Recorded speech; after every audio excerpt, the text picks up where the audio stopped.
Welcome to the show. My name is Jeremy Poole, and I'm the host of The Moment on Real Estate Social, where we explore and celebrate the necessary transformational process one must go through to achieve a high level of success in the real estate industry. Today, we have the great pleasure of hanging out with Liz Johnson. Liz Johnson is a real estate agent with Keller Williams, and she is one of the top agents in the Pierce County, Washington market, selling over 100 properties in 2016. Liz, welcome to the show. Thanks for having me. Absolutely. I'm so happy you can make it. Yes, finally. So Liz, as you know, the show's called The Moment. Yes. What would you characterize as the event or series of events that allowed you to propel yourself to where you are today in your career? Well, it really was a series of events, and it's hard to just define one. Right. So there's a couple steps along the way that made me realize, okay, I have to take it to the next level and then the next level. So do you want me to just start?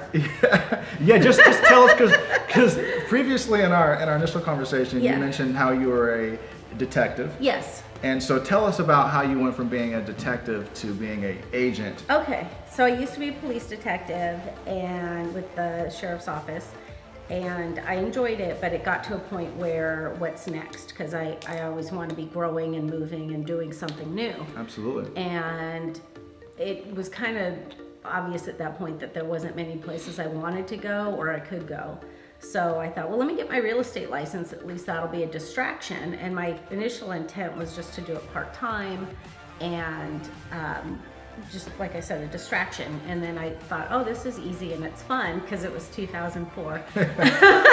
Good time to be in business. Right. And then 2005. And I realized that unless I was going to sell more than one house a month, it wasn't worth it because of all the fees and the costs and the marketing and everything. Right. So I either needed to go big or go home. Absolutely. So at that point, I started to make my transition out of the sheriff's office to do real estate full time. So that was my first moment, I guess. Okay. And then the market crashed in late 2007. I was pregnant and I had my baby, my son, he's now 8, but yeah, in 2008, he was born. And everything, it was, kind of like a country song where I lost my house, lost my husband, lost my car, lost, pretty much everything. I had my baby though, kept my baby. Kept your baby. Which I'm sure was tough. You have this big sort of upswing. Yeah. So now you left your career, you left all you knew. Right, which and was being with a benefits. cop, with benefits, safety. Right. And so you jumped out on your own. Yeah. You started this new career in real estate. You started doing very well. Mm-hmm. And then everything fell apart. Yeah. Wow. Then I got my butt handed back to me. And at that point, I was faced with either getting a real job, as they say, and I had that, I was a fraud detective, so I thought, I could go work for one of the big banks, and that would be up in Seattle or Bellevue, and I'd have to, drop my baby off at daycare at 5 a.m. so I could do the commute, and I thought, there's no way I'm doing that. And that's when I dug my heels into real estate and got more intentional and more serious and did things I wasn't comfortable doing, like cold calling and so forth. And that got me through. That got me to be able to basically pay the bills. I still wasn't doing super well. I sold, I think, 16 homes in 2012 and 23, I don't know, maybe 2013. I wasn't killing it. Sure. I know, I'm sorry, those numbers are off. Scratch that. But yeah, it wasn't phenomenal work. And then I had that one deal fall apart. We all have that one deal. Right. And that was gonna pay my rent and my power bill and buy groceries. And it fell apart, and I fell apart, and I don't have any family. My parents died when I was young, and I have no brothers or sisters. So just to back up, that one deal, I think you said in our initial conversation that it was going to be like $11,000 commission, and you pretty much already had that money spent in your mind. Oh yeah, you were going to pay down credit cards, you were going to pay rent, you were going to do certain things with it. I was living commission check to commission check. Yeah. Which I'm sure a lot of agents can definitely feel that struggle. Yeah, and stop doing that. Just stop doing that. Well, it's a stressful place to be. Yeah. It sets you up for a very negative mindset because when you what you focus on expands. So if you're focusing on, oh my God, that deal has to stay together, and you're worried about it not, then the universe might decide it can't work out.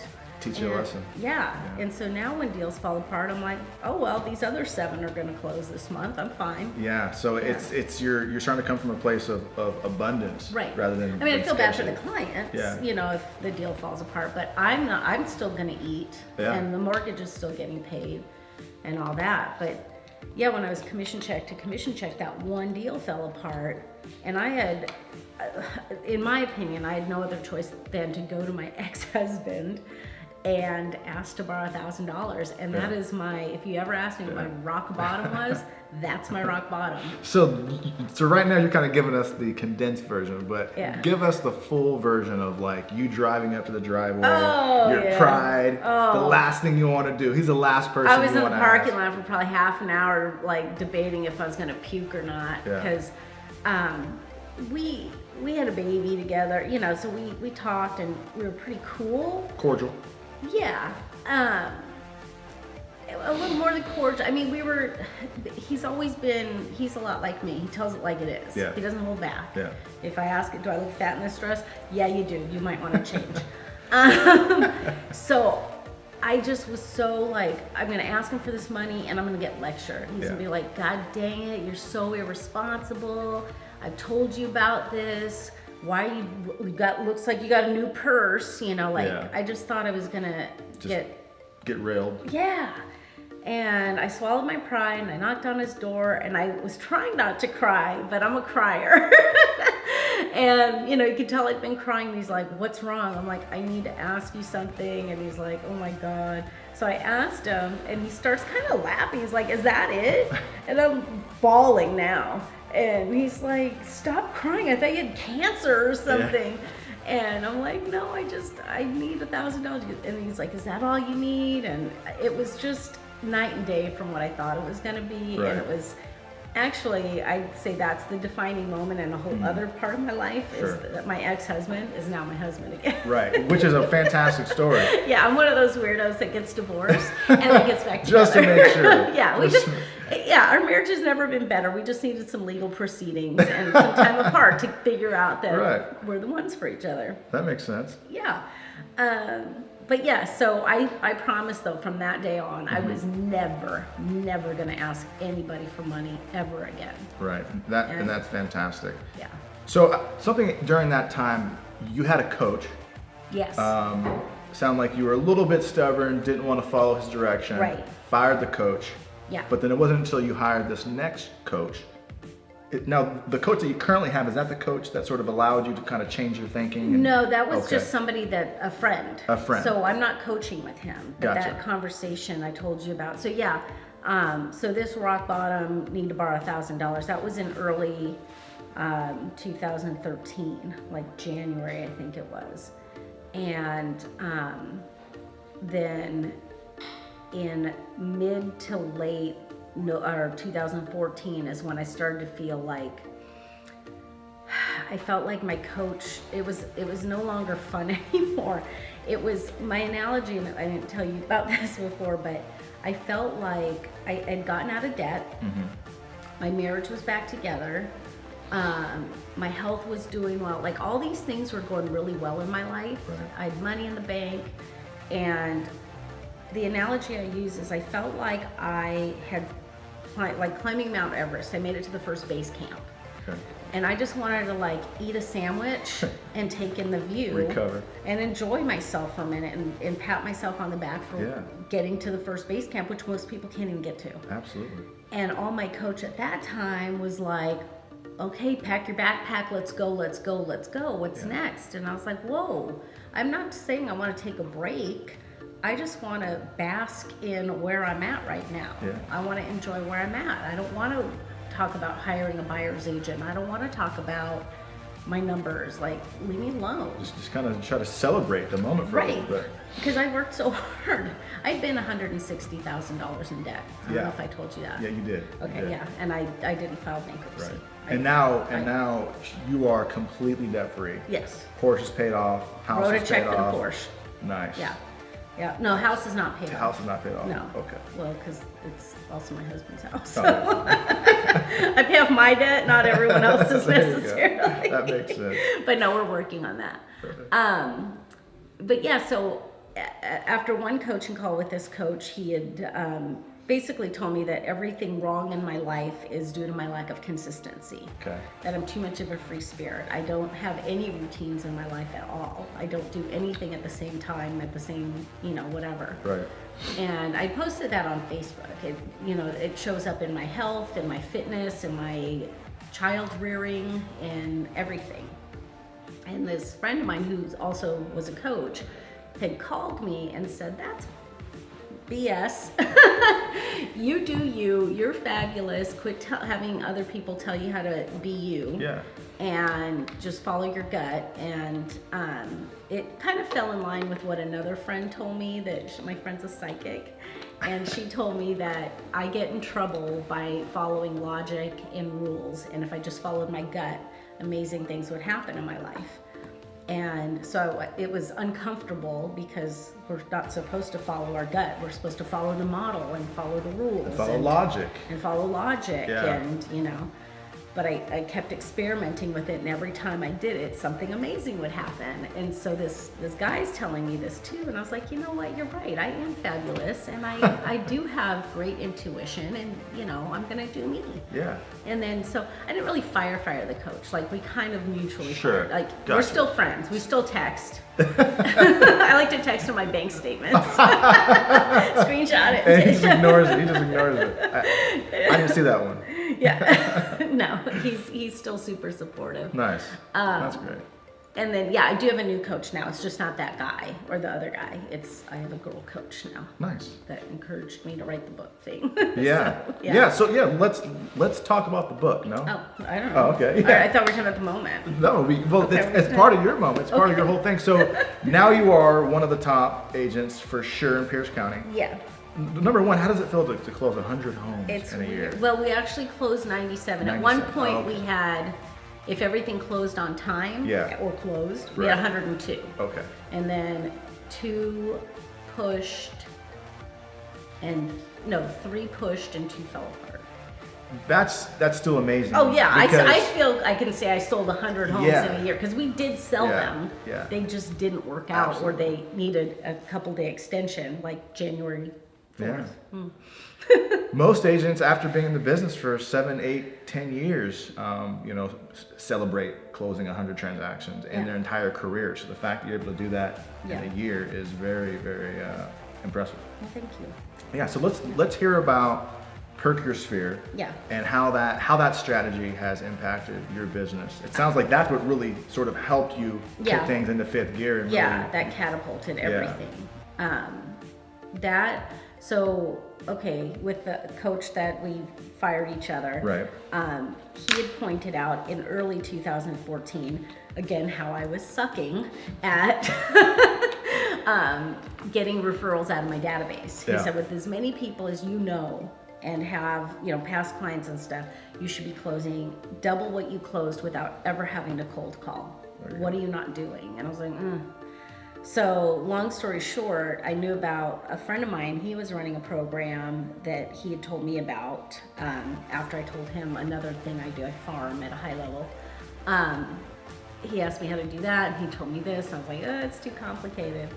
And then my coach called me out the very next day, so I called my friend back up. I said, remember that really complicated system you told me about? Can we get together on it? So I took notes, I modified it to make it work for me and not be so complicated. And I've been running that. I launched it in March of 2014, and it was just doing really well. And when I got this new coach in October of 2015, I had to give her every single number of everything. So what did you spend on your farm? What did you gross from the farm? How many hours was that? All this kind of stuff. So she asked me about this program, and I told her, she's like, holy cow, you're making a 17-to-1 rate of return. I said, cool. She goes, no. The goal in our industry is 3 or 4 to 1, 5 to 1's amazing, 17 to 1's unheard of. Yeah. I'm like, oh, awesome. She goes, no, you don't understand.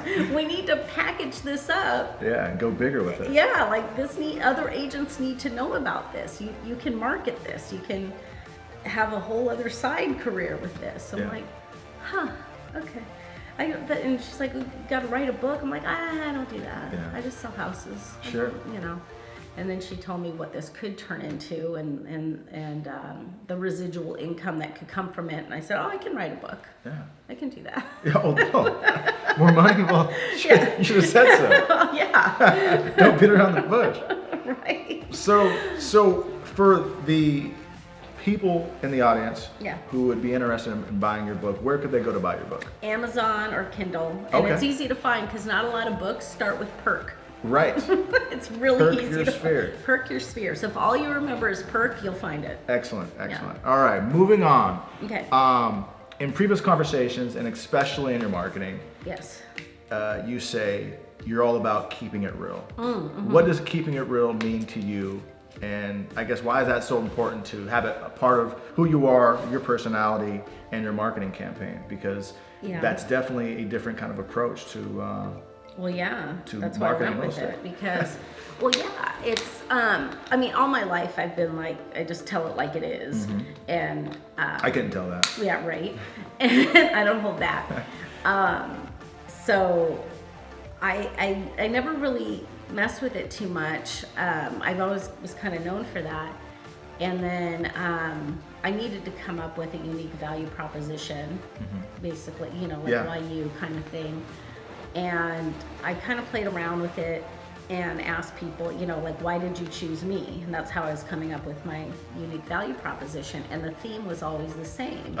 You kept it real. Yes. You told it like it is, all that kind of stuff. So I bought the domain name Liz Keeps It Real and a couple other things, and I didn't play around with it too much, but then I got serious about it. And my 30-second commercial or elevator pitch basically is because so many people in our industry are more concerned with being liked and getting hired. Yes. And they'll tell you what you want to hear instead of necessarily being honest with you.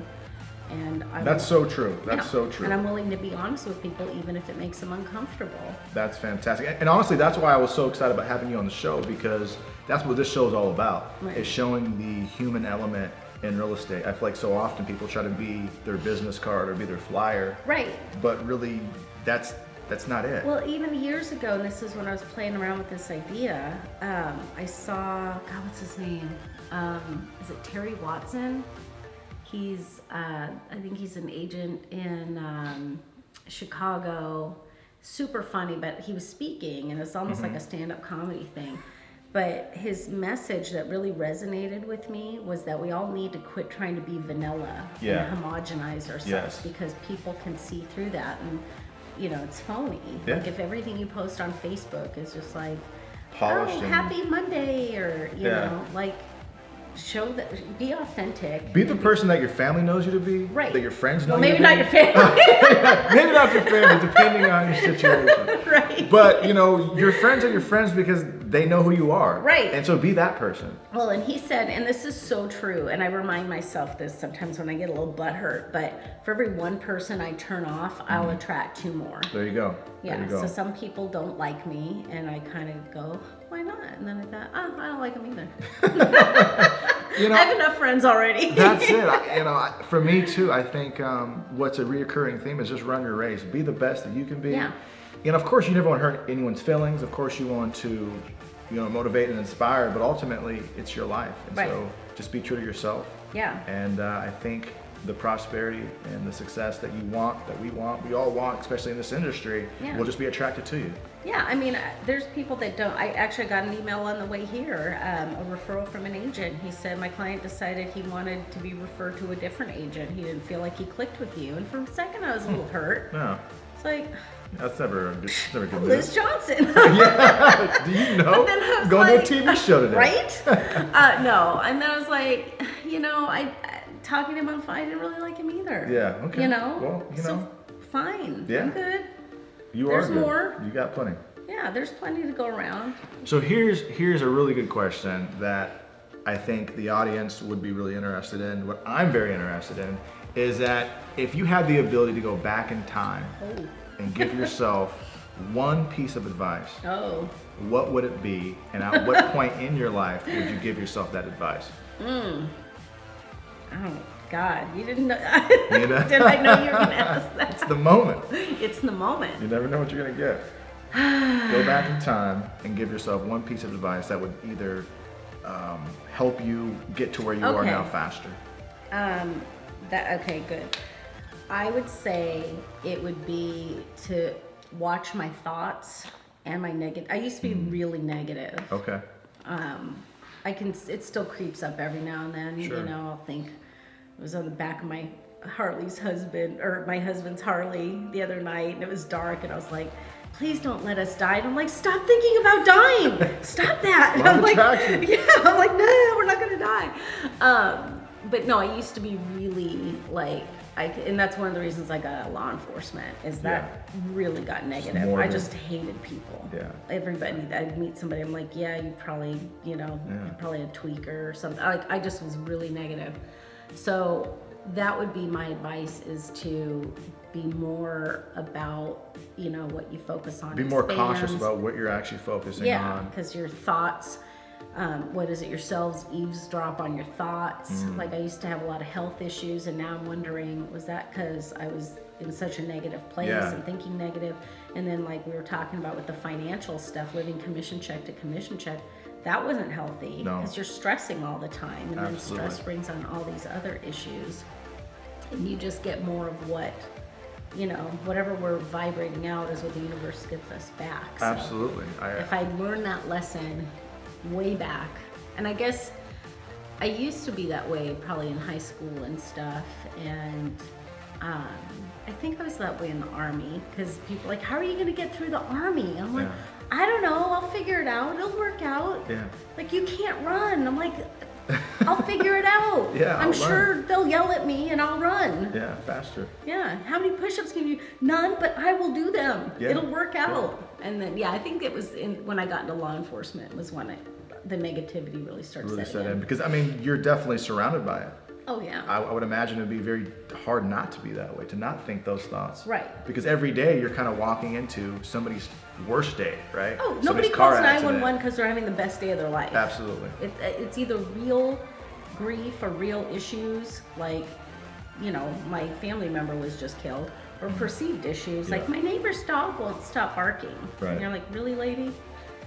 So, and then in growing up, like I mentioned, guard your thoughts, basically. Well, like my parents had passed when I was young, my dad when I was 5, my mom when I was 17, and so people, in trying to help, perpetuate more negativity in a weird way when they're like, oh, I'm so sorry, and you're like, what I'm okay, like, and then you start to wonder, wait, should I feel sorry for myself? Should I feel cheated? And like, oh, and then you just tell them more, and like, oh my God, you poor thing, and you're like, shut up. I am not a poor thing. Like, I am good. not a victim. I'm a victor. Right, but people try to make you a victim. They do. With their words of pity. I'm like, don't pity me. Absolutely not. I'm fine. One other thing I wanted to talk about that I think is really, really cool about you, and I think you're one of the first people to actually ever say this to me in this business, is when I asked you what your goals were for 2017, you're kind of like, I kind of want to maintain the trajectory that I'm currently on. Right. But now your goal is to close 150 transactions this year. And tell us why you set the goal of 150, because I think that's really cool, and I think it's important for people to kind of see the inside. All right. So, my coach, we had to do our forecasting and business planning for 2017 and set a goal. And I kind of hate talking about this because it sounds like I'm bragging, and I don't mean to, but I have no financial issues now. It's not like, oh, I'm going to close this many and I'm going to buy this kind of car, or I'm going to buy my dream house, or and I don't live in my dream house, by the way, but where we live, we're not moving. Comfortable, lots of friends. Yeah, we live on a street where everybody knows every kid. Like, there was 5 different boys in my house yesterday.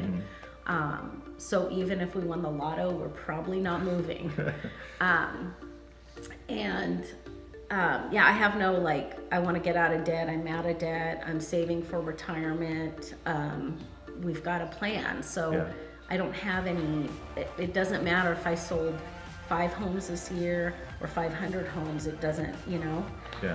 So my coach, though, pressured us, like, we have to have a number goal or else we can't count stuff. So my assistant, Andy, had figured out, based on her pay and her bonus structure, that if we closed 150 homes, she would be out of debt by the end of, have all her student loans paid off and her car and everything paid off. Not her condo, although she bought her first house. Wow. It closed last month. It was really cool. That's fantastic. And all because she came on board and started working for you. And, so that makes me happy to see other people, like, you know. Moving up as well. Yeah, well, and my buyer's agent, Leslie, she got out of debt last year, and that's phenomenal. I didn't know that. You didn't tell me that yet. Yeah, I didn't tell you. Yeah, she was crying and thanked me. Wow. And, I was like, stop. But no, it was awesome. But yeah, so we set the goal at 150 because that gets Andy to her goal. That's great. Well, that Andy, works for me. We do it for you, Andy. It's gonna happen. It's gonna happen for you. Yeah. Well, that's it. That brings us to the end of the show. Okay. Thank you so much for your time. Thanks for having me. And thank you everyone for watching. And we'll see you again next week.